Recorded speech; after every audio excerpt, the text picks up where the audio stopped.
Oke, koresponden CNN Indonesia Miftah Farid saat ini sedang berada di Oslo, Norwegia untuk mengikuti gerakan global menjaga hutan. Langsung kita bergabung dengan Miftah di Oslo. Miftah, selamat pagi waktu Indonesia.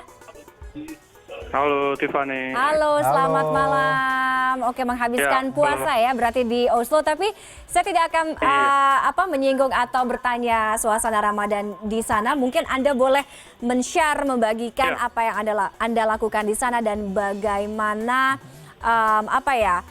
kegiatan global menjaga hutan yang Anda ikuti beberapa hari belakangan. Ya, ada dua agenda yang saya datangi ketika saya tiba di Oslo. Yang pertama, memang tujuan utama saya adalah meliput soal isu pelibatan dari masyarakat adat dan entitas agama dalam menjaga hutan, terutama hutan hujan tropis yang ada di negara Indonesia, Brazil, kemudian Kolombia, atau di negara-negara tropis di Khatulistiwa yang setiap tahun itu jumlah deforestasinya sangat luar biasa. Indonesia mendapati peringkat kedua hilangnya hutan hujan tropis setelah Brazil. Dari data yang saya terima, misalnya Indonesia setiap tahun itu nyaris 700.000 hektar lahan hutan hujan tropis lenyap, baik karena tambang, karena sawit, atau karena proyek-proyek pemerintah sendiri.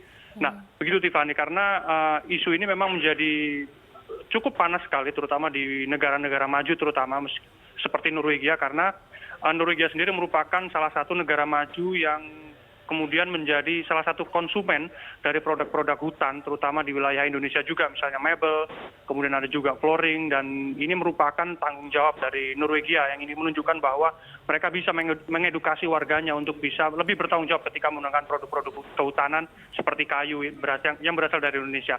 Nah, Tiffany, yang kedua yang menarik juga, selain saya meliput isu tentang rainforest atau hutan tropis di Oslo, bagaimana kemudian cerita soal masyarakat Muslim di Oslo yang begitu menarik. Anda bisa membayangkan ketika saya datang ke sini, saya terus terang ini saya tidak puasa karena saya kaget ketika harus menjalani puasa selama 20 jam. Wow. Dan memang Norwegia merupakan negara yang istimewa bagi kaum Muslim yang tinggal di sini. Dan kalau menurut saya ini bukan hanya sekedar istimewa, tapi juga ekstrim, karena di Indonesia misalnya kita berpuasa hanya 14 jam, kemudian paling lama misalnya 15 jam, dan itu sangat jarang sekali. Tapi di sini Anda bisa berpuasa selama 20 jam. Artinya ketika di Jakarta yang baru saja melakukan sahur ya, makan sahur baru saja terjadi di Jakarta dan di Indonesia, di sini baru berbuka, Tiffany. Jadi ketika Anda bersahur, makan sahur, di sini berbuka. Dan hanya ada waktu sekitar 3,5 jam setelah makan berbuka disusul dengan makan sahur. Artinya hanya ada waktu 3,5 jam. Di Norwegia hari itu gelap. Namun ada banyak pilihan, misalnya kalau kemudian kita rasa ekstrim, ada pilihan lain misalnya ketika kita bisa menggunakan parameter waktu Mekah misalnya. Tapi ini cukup aneh bagi saya, karena di Mekah kita bisa berbuka pukul 8 dan kemudian sahur pukul 5. Tapi dua momennya, dua waktu itu semuanya kita lakukan dalam keadaan matahari sangat terik. Jadi ini cukup aneh, ketika kita berbuka matahari sangat terik, dan ketika kita sahur matahari juga sangat terik.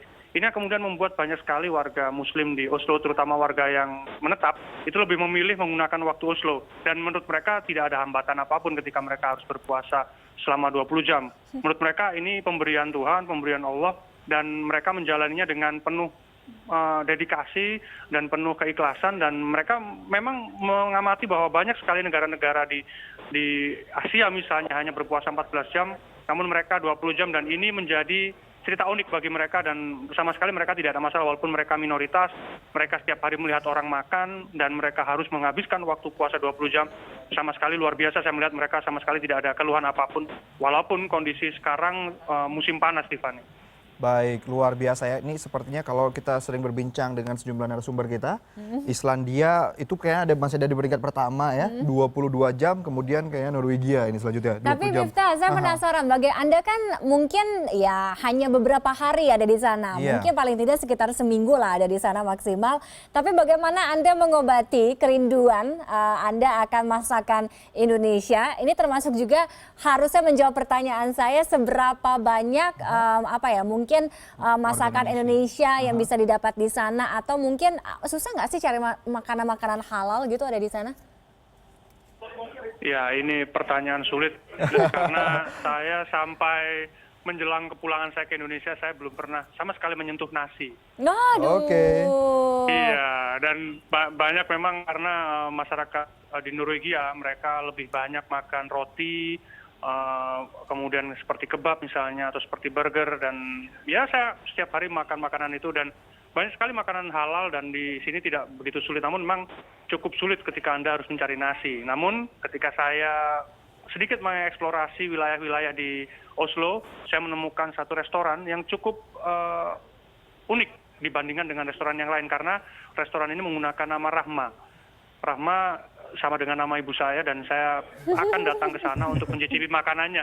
Dan saya melihat di situ ada nasi goreng, ada ayam goreng, dan walaupun pemiliknya bukan Indonesia, tapi saya melihat dari cita rasa masakannya, ini cukup bisa mengobati kerinduan saya selama 1 minggu berada di Oslo, dan saya wajib untuk mendatangi, dan saya hanya punya waktu sekitar 3 jam untuk bisa menikmati masakan di sana, karena setelah itu restoran itu tutup, karena setiap bulan puasa seluruh restoran Muslim, terutama di wilayah dekat dengan Islamic Center ini, semuanya tutup untuk menghormati kaum Muslim yang berada di sini. Begitu, Tiffany. Baik, luar biasa ada nasi goreng di sana. Jangan lupa dicatat alamatnya ya, Farid. Tapi saya bisa pastikan ya, Miftah, ketika Anda nanti datang ke sini kan berarti berbarengan atau mungkin mepet-mepet lah dengan waktu Lebaran. Anda nggak apa-apa kalap karena Anda mungkin mengobati kerinduan Anda yang sudah berhari-hari itu tadi ya, nggak makan nasi ya, saat juga makan cabai mungkin. Tapi Farid, kalau Anda di Oslo itu sebenarnya masyarakat Indonesia cukup banyakkah di sana, dan apakah Anda juga sempat berinteraksi dengan mereka di bulan Ramadan ini? Iya, memang masyarakat Indonesia di sini tidak begitu banyak, dan saya hanya melihat mereka 1-2 orang saja. Mungkin karena mereka studi atau bekerja di sini, namun tidak begitu dominan mereka di sini. Namun banyak sekali warga pendatang yang Muslim, itu lebih banyak berasal dari Pakistan. Dan meskipun kultur kita berbeda dengan Pakistan, namun ketika kita berinteraksi dengan mereka, ini cukup bisa mengobati ada taste Asia, terutama ketika kita berdiskusi soal Islam. Karena banyak sekali warga Pakistan yang berada di sini dalam rangka untuk melakukan dakwah. Oke. Walaupun mereka bukan warga asli Norwegia, tapi mereka diterima. Misalnya ada perangan di Inggris, ada Islamophobia di beberapa negara di Eropa, namun di Oslo semuanya landai, semuanya tenang, semuanya damai, dan mereka bisa menikmati atau bisa menjalankan ibadahnya, walaupun banyak sekali negara-negara lain di Eropa sangat resisten terhadap banyak simbol-simbol Islam yang mereka tunjukkan begitu. Baik, terima kasih Miftah sudah meluangkan waktu Anda di tengah malam waktu Oslo bergabung dengan Connected Ramadan. Terima kasih sekali lagi.